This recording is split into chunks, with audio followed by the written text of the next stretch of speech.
Hey guys, I'm LYZABETH LOPEZ, registered holistic nutritionist and master trainer, and I have a special guest today. This is Dr. Lauren. She's my personal chiropractor, just mine. No, you can have her too, but as long as that's how I say in business, not just treating you. Not just me. This is Dr. Lauren's first time on camera, and she's nervous. Isn't that cute? Sorry, I had to. I just had to. I'm actually not that nervous. No, she's good. She's all right. A little bit. Anyway, the topic today, I'm very excited. I wanted to bring her very specifically, and this is the reason. Teaching here at Hourglass Workout, I see over 100 girls in a day, and I find at least 10% of them will at some point say they've injured something or structurally something, and they have knee pain. So maybe they're trying to do a squat, and I'll see them do this, and I'll say, "Are you okay?" And they say, "Oh, my knee hurts a little bit when I do this." And people always want to just hustle through it. They're just, "I'm okay though. Don't worry. I'm gonna keep going." That would be, don't do that. Okay? Wrong. It's not good. Wrong. No, Right? no. Pain is there for a reason. It's telling your body that something is not working properly. Right? So never work through pain, because you're working out to make things better, and if you're working through pain, you're going to make things worse, and then you're not going to be able to do anything anymore. And Dr. Lauren is here to tell us why. So this video is entitled, do you remember? I forgot to. I think we specifically said It was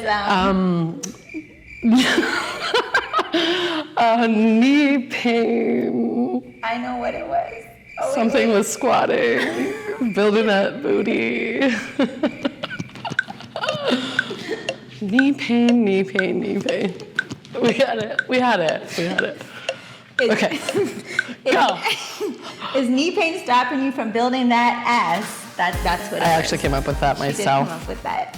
So I brought Dr. Lauren here because here's what I always tell people as a trainer, and you need to understand this because people write to me in my comments. They'll say, "I have knee pain, what can I do?" I'm a personal trainer. I'm not a chiropractor or a physiotherapist, and we have designations, okay?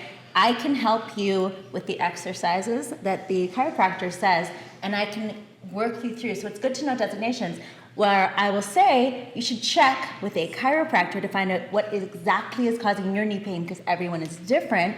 So she's going to run you through the most common knee pain issues. Go. Awesome. So I just want to reiterate what LYZABETH said and preface this by saying if you are having knee pain, even this video may be too general for what's going on with you. So please do seek out somebody who knows what they're talking about. Chiropractor, physio, sports medicine doctor, someone in the lines of treating knee pain, okay? Okay. So I'm going to talk today a little bit about why you're going to have knee pain. So there could be two different reasons, one of them being structural. Structural is the way your body is made. You can't really change. For example, have some wide hips. Wide hips. That would be a structural issue that you're not going to change, and LYZABETH would say that's a good structural issue, but what that can create is a functional imbalance, so a muscle imbalance that could be causing your knee pain. So for example, if you have wider hips, you may have a weaker medial quad, and that's something that we can influence. So we're gonna break the body down into a few different structural things and then talk about some exercises that are going to help change the function of that or help the function so that you can avoid knee pain. And we're showing all ones that they can do at home, right? Pretty much, like booty band, Bosu ball, maybe stability ball. And I think at the end of the video, so you have to watch to the end, I think at the end we're gonna do a little bit of a modification of a squat that you can do if you are experiencing knee pain that you may experience less knee pain with. So you can get that booty even if you have knee pain? Is that what you're saying? Saying it, that's what I'm saying, girl. Here we go. I do want to preface this by saying that I don't want anyone self-diagnosing. So self-diagnosing is something I see every day. People coming in and they're like, "I have sciatica," and then they're like, well, and if I ask them what that was, they would have no idea. That they have it. Google doctors? Exactly. WebMD is one of my biggest enemies. Go WebMD. And let's say that I'm a person at the gym and I'm experiencing knee pain when I squat, who would I see first? What would be the first like really whoever's closest. Oh, so you could see a chiro, you could see you could see anyone. Okay. I have faith enough that if you're not seeing the right person, that they, like, and they're a professional, that they will know who to refer you to, right? Okay. So if this is like exactly like you're doing, you're a trainer, you're not a chiropractor. So if someone has knee pain, and you've sent people to me before, she says, you need to go see Dr. Lauren. Like, I can help you out a little bit, but like, you need to know exactly what's wrong. So in our profession, like, I know when it's not me, I'm like, okay, like, I can't deal with all this. You need to see a massage therapist, or you need to see a physio, or you need to go back to your personal trainer and do some of these exercises with them. So it comes full circle, really. When we're talking about knee pain, and if it's not knee pain from you fell or twisted your knee playing soccer and you tore your ACL, like, that is a traumatic injury, and that needs to be diagnosed with imaging. So if you're just having general knee pain, you're not really sure why, it's very gradual onset, we typically call that something called patellofemoral pain syndrome.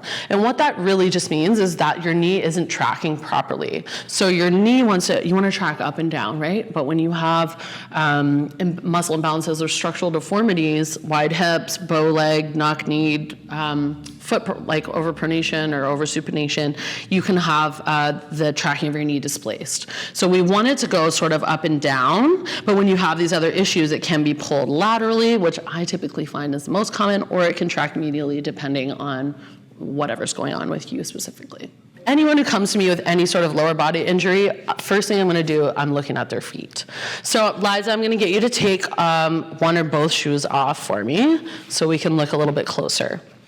So one of the most common things, I have this issue, I'd say about 70% of the population has this issue, is overpronation. And what that means is that instead of your feet looking like this, when you walk, they kind of go inwards like that. And I'm going to demonstrate that on Liza because she does have some overpronation, although she thinks her feet are perfect. And she's doing it right now, just standing here. So when we're looking at the foot, what we're looking for is overpronation or oversupination.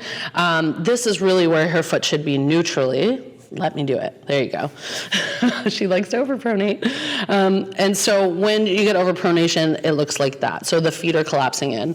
Now watch when we go from neutral to overpronation, watch the knee now. So the knee is actually internal, or you have the internal rotation of the femur and the tibia here. So the knee is turning in. The same thing that happens to the knee happens to the hip. So when the foot is in neutral and then you overpronate the foot, you're actually turning the hip in as well. So we'll go back to neutral and just demonstrate this one more time. Very subtle, but it can make a large difference and huge impact on knee pain. So what we're going to do, we're going to show you a couple of the solutions that I commonly use in my practice.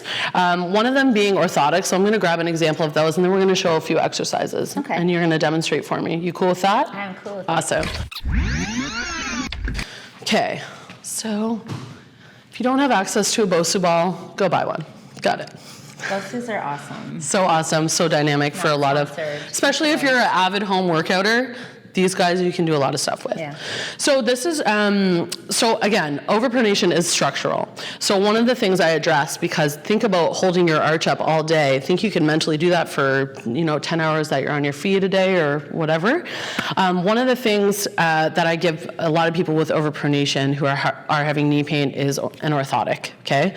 What this does is to help support the arch, but it will also help to lock in the heel, which is a lot of time where the overpronation is stemming from. So even if you stand on that for me, Liza, stand right there, like put your heel right in that cup there, right? There's going to be a lot less ability and less tendency for her to overpronate on this, so it's helping to support that arch actively, okay? Okay, you can step off. What I usually put on the orthotic as well is a heel post for those who have pronation, so it helps to support that even more. Then with anyone who has overpronation issues, I really always prescribe exercises for your feet. So not only do you want to be strengthening or using that to support your foot, but you want to strengthen your foot as well, because you're not going to be in your orthotics 100% of the time. So you're going to need to do something on your own.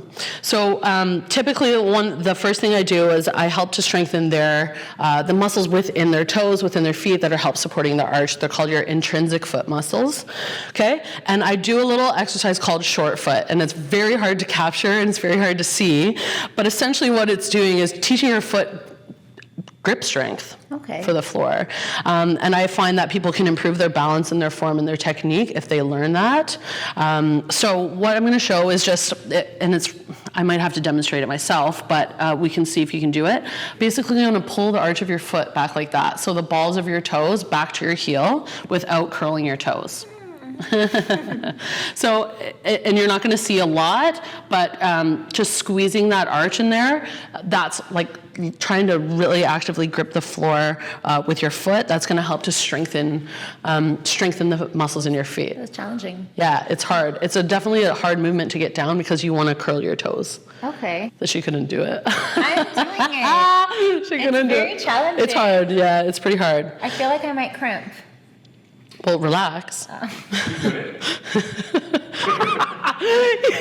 You can do reps. You don't just have to hold it the whole time. That wasn't explained. Sorry. Just Do saying. some reps. Okay, I was doing it. It's kind of like Kegels. Nobody knows. Exactly.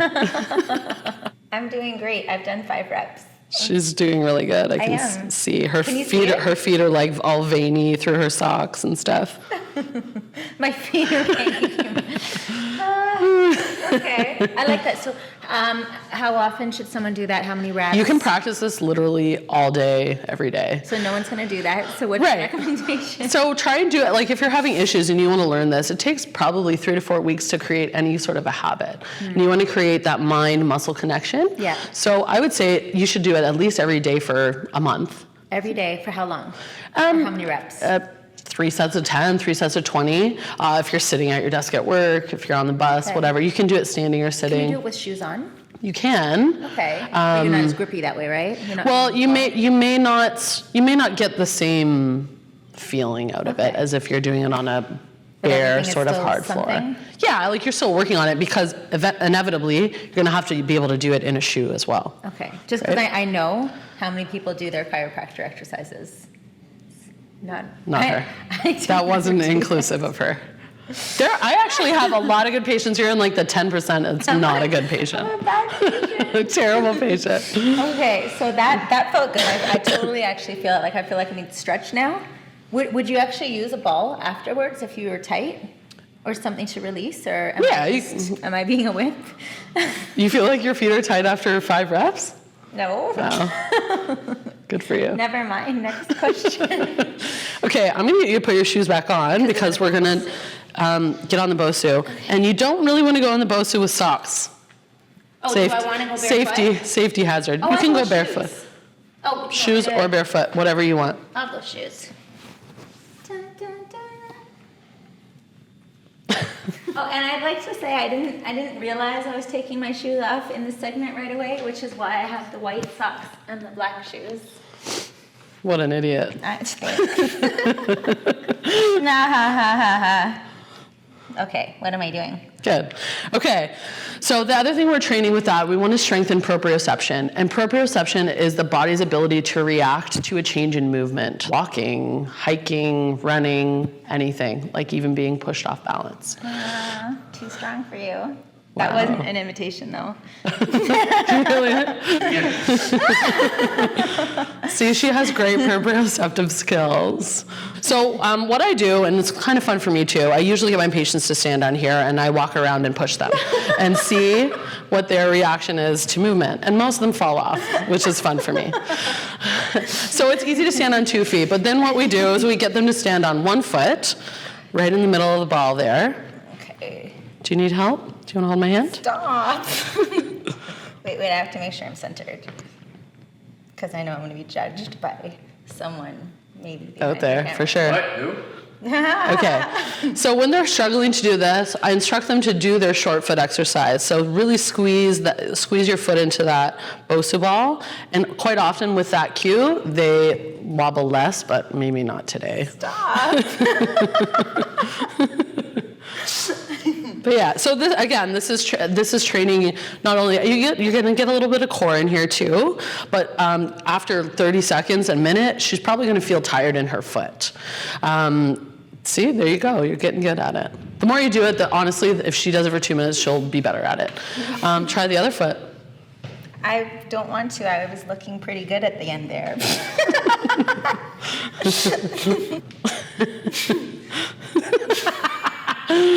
Okay. Okay, I'm good. You got this, girl. I do. I have faith. I have super faith in you. Okay. Here we go. Squeeze that foot into the ball. Squeeze, squeeze, I'm squeeze. not in the middle. Okay, now I'm in the middle. Do you want me to do it? I'm really good at it. Listen. I was great on that first foot. Okay, now I'm good. Yeah. Then once you get better, you can start to throw stuff at them, have them throw a ball.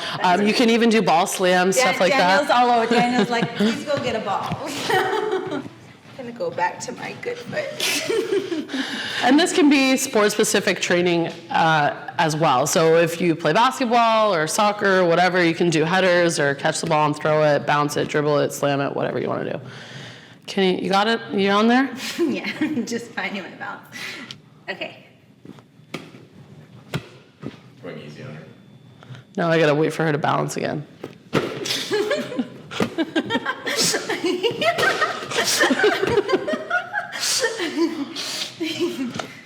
we should do amateur and pro after this. Professional shot after this. See, it's fun. Good. And she did it. Awesome. Another thing you can do when you get really good at it, and I'll show this one because I'm really good at it. So when you get up onto the ball, what I give people as well is, I call them jumbo jets or 747s, when you start to do like other sort of balancing things, move your foot. You can even get into like a single leg squat on here, that type of thing, and do your exercises while you're strengthening your foot. Or kick somebody. So we're going to move up the chain a little bit. We're going to talk about structural deformity that can be at the knee. So there's a couple different things that can go on with the knee. When you have your feet together, we talk about bow-legged or knock-kneed, and literally there's nothing you can really do about them structurally. But again, like I said, we adjust the functional dysfunction.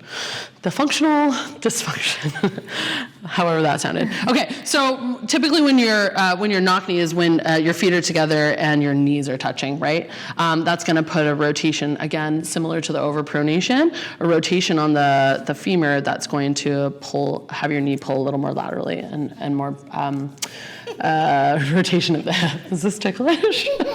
She's ticklish. The other one would be bow-legged, and it's kind of hard to, because it's more of like a curve this way than knees out. It's hard to demonstrate on somebody who doesn't have it. And then you would have the opposite issue. The femur would be turning out, and then you'd have more pull immediately.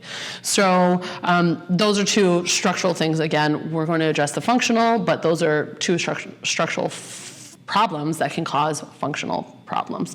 And even the hips. So the wider the hips are, the greater the angle is of the quads on the knee. So you get a lot more lateral pulling. And women are typically about 6 to 7 degrees wider than men, mostly for childbearing.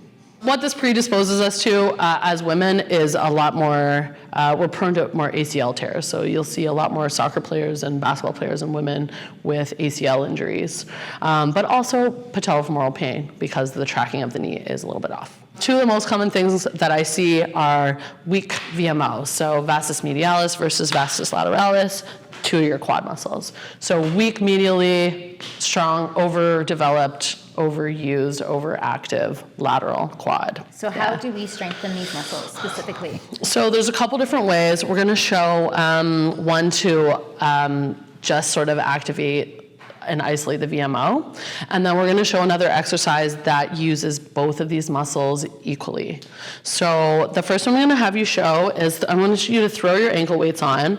And I just want everyone to keep in mind that this is something you can do on a leg extension machine at the gym as well. But we're just going to demonstrate here for people at home to do.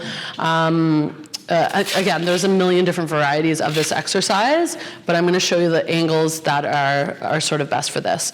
Always do single leg when you're trying to train an imbalance, so you can really, really focus on the side that's weaker, because typically the imbalance is from left to right, not even necessarily from quad to quad. So you want to focus, let's say your weak leg, well, you're not balancing great on this side. So we'll call that your weaker leg.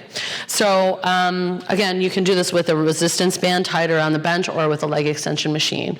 So what you want to do in this position, you can do it on a machine, you can do it seated, you can do it with ankle weights, it's great. You can do it with a band as well.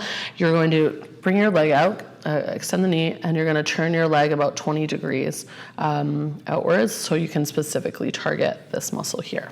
Okay, and you can do it isometrically and hold it, or you can do reps with it.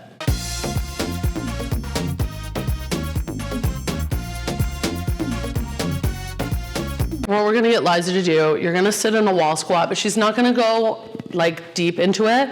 She's gonna go to about 60 degrees, okay? So this is going to ensure that both sides of the leg are equally activated, and she's also going to squeeze something between here. She's going to squeeze a Pilates ball between her legs to ensure that she's getting the VMO. Easy peasy. You can start with 30 seconds, 3 sets of that.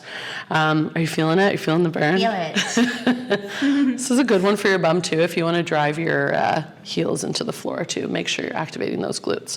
But with this exercise, the research out there shows that this is one of the best ones for equal ratio quad activation. So how often should they do this, and how long? Like how many reps? So when you're talking about rehab or something you're trying to fix, you want to do it on a daily basis. Okay. Like I said, I tell my patients to do it daily, and Yeah. usually I get 3 to 4 Okay. days a week, Okay. which is better than 0, right? Yeah. So as many as possible, and then like 3 sets, hold for 30 seconds. The better you get at it, the longer you can hold it for. Okay. And just a couple things. Can they use like a big pillow or something between their knees? Like what are some home alternates that they can use if they don't have a Pilates ball? Yeah, a big pillow works great, or a towel. I think a towel would actually be big better towel that's because rolled it's up. rolled up towel, Okay. because it's a little more firm than a pillow. Might just collapse on you. There's one more, right? Yeah. Okay. Okay, so when we're talking about evening things out and balancing things, I like to look at the glute because we sit on our butts all day and don't use them. And then they atrophy away. And we don't want that. Definitely not at Hourglass. No. So we want to work on strengthening that because that can definitely influence the traction of the knee, as well as balance, as well as squat form, technique, everything. So I actually include glute, and when I talk about core, I include glute as part of my core, as well as abdomen and low back. Interesting. Okay. Yeah. So you won't see me prescribing core and low back exercises without addressing the glutes. Amazing. Very rarely would I do that, unless they're overdeveloped. Just kidding. Never Have you overdeveloped. seen her bum? It's pretty good. It's pretty good, actually. We can show that later. She calls it her good ankle. It's my best angle. Okay, so specifically we talk a lot about glute med because glute med is present when you're trying to stabilize your pelvis. And also I find it one of the weakest things in squats and lunges and stuff because you're overusing your quads again. Yeah.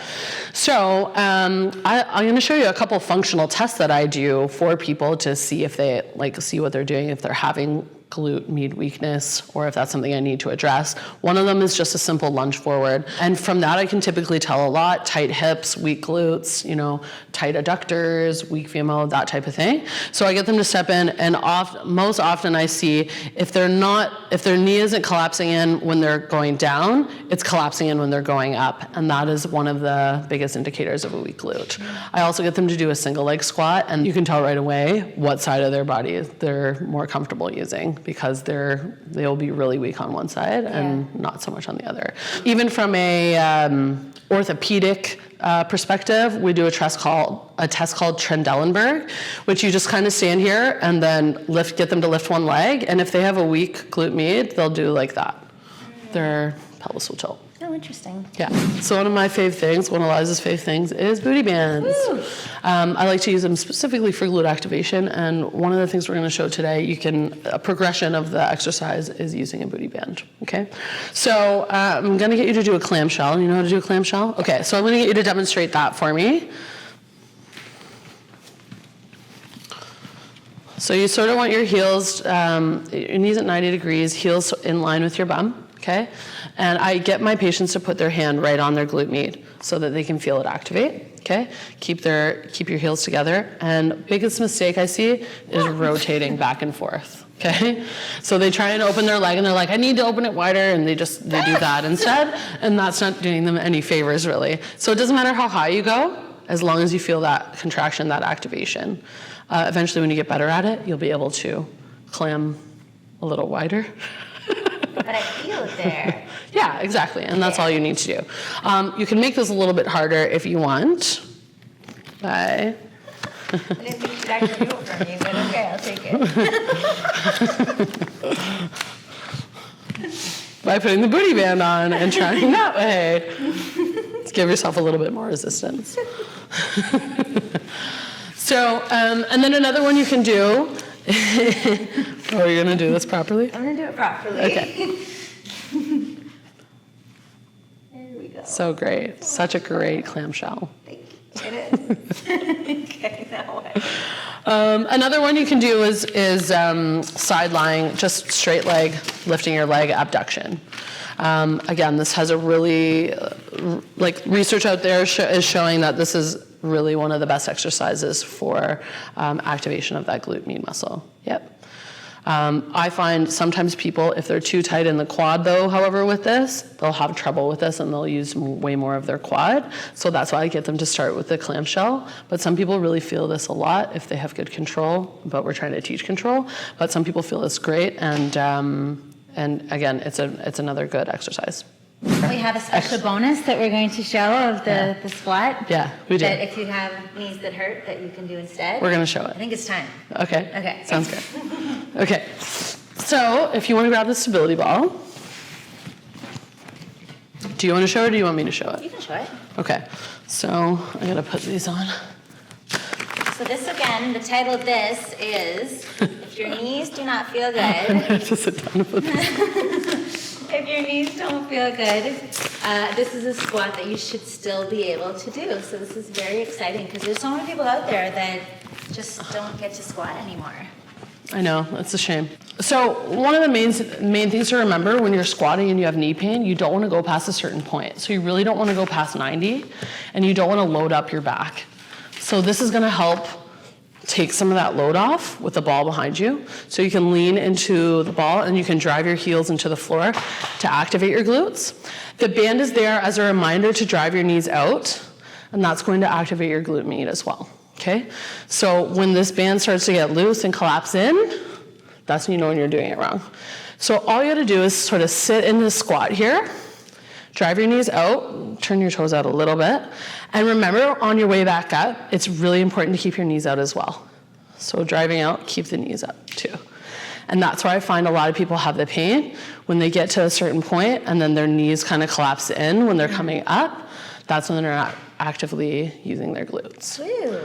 So a little bonus exercise for those with you with knee pain. That was awesome. This is a really good guide for you guys to get started. If you're having trouble with any of the exercises, again, like I said, seek somebody out.